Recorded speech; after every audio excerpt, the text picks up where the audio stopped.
Hey, it's Tuesday. It's the 19th of March. We're marching in March. So, yesterday I told you the story about the miraculous provision of the guitar, just as a footnote. I shared that. If people read in the local paper about that, I was invited to different places to tell the story and play the guitar for people. It was, it was incredible. People were, wow.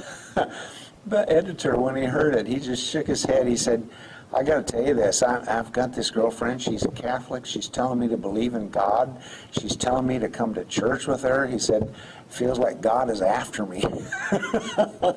God was after him.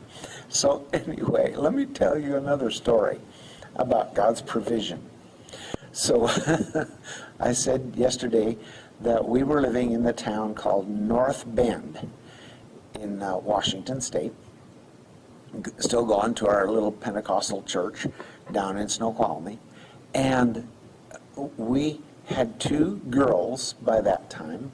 Monique was born in 1969. Celeste was born in 1972. So now it was about, we were moving along, it was about 1974 or 75, right in there.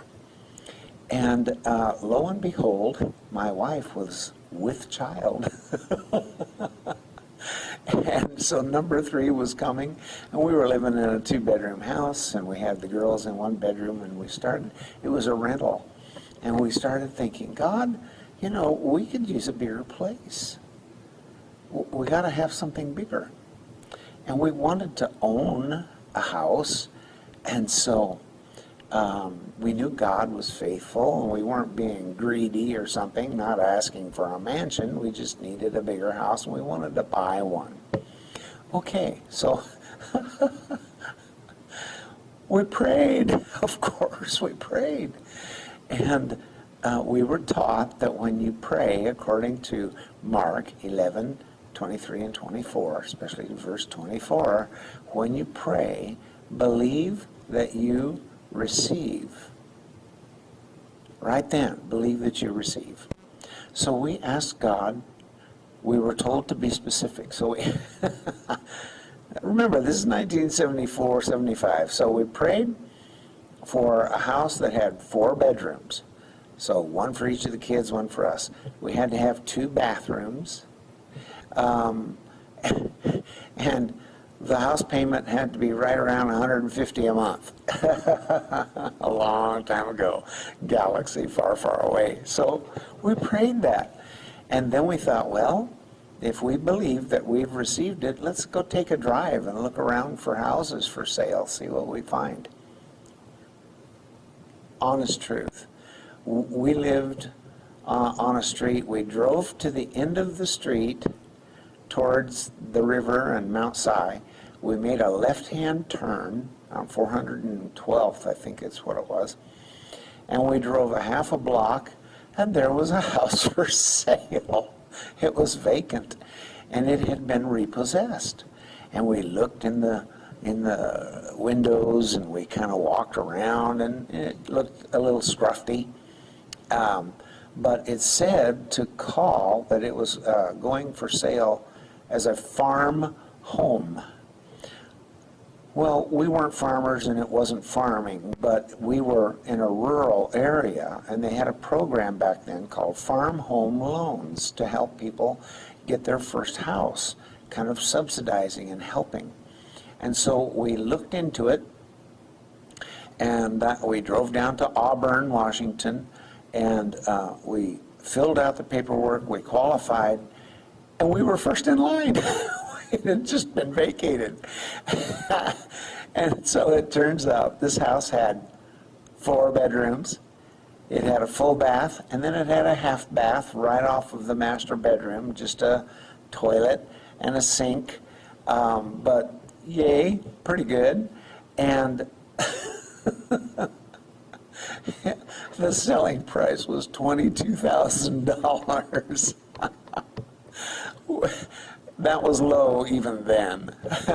And so we qualified for the loan, and they fixed it up. They cleaned the windows, they did the carpets, they did things to it, to make it presentable, because it had been treated a little bit rough. It wasn't in a shambles, but and then we had closing costs of $350, and I had a credit card with a limit of $500 that I had never used, so I used the credit card for the down payment of this house. And so we got in this house, and can you guess what the house payment was?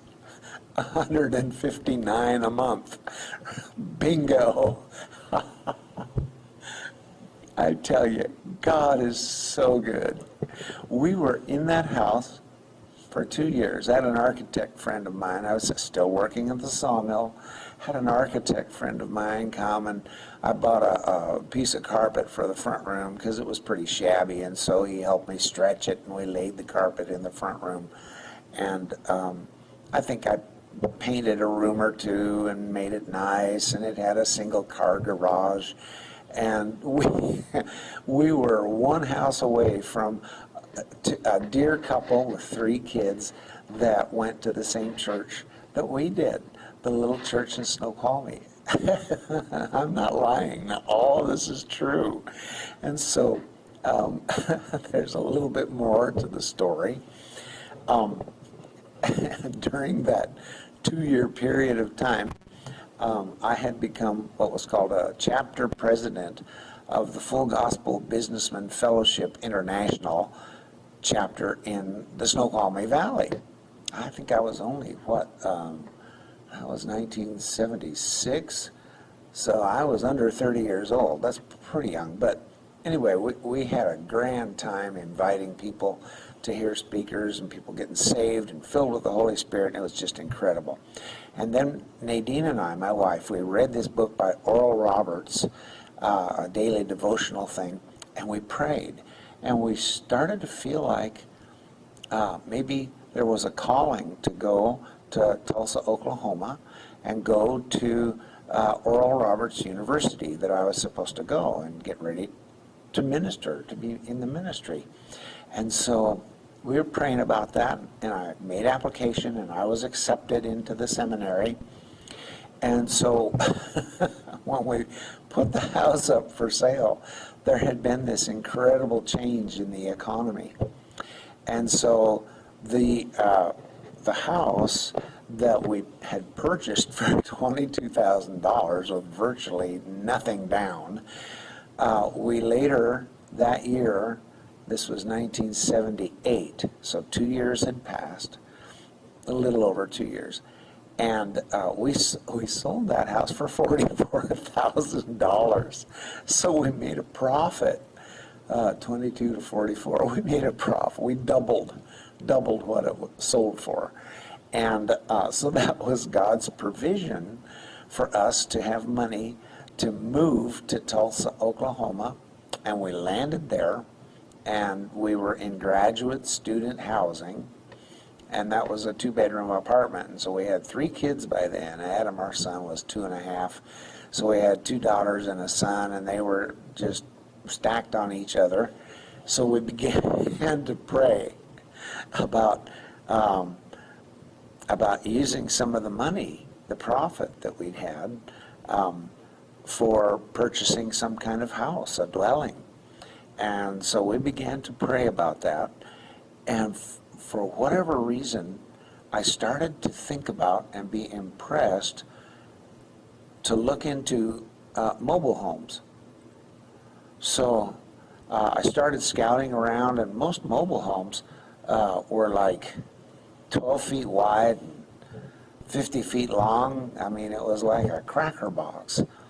And so I started to look around at that as a possibility to buy one almost outright, and the payment would be really low, and so on. So I'm going to finish that story tomorrow.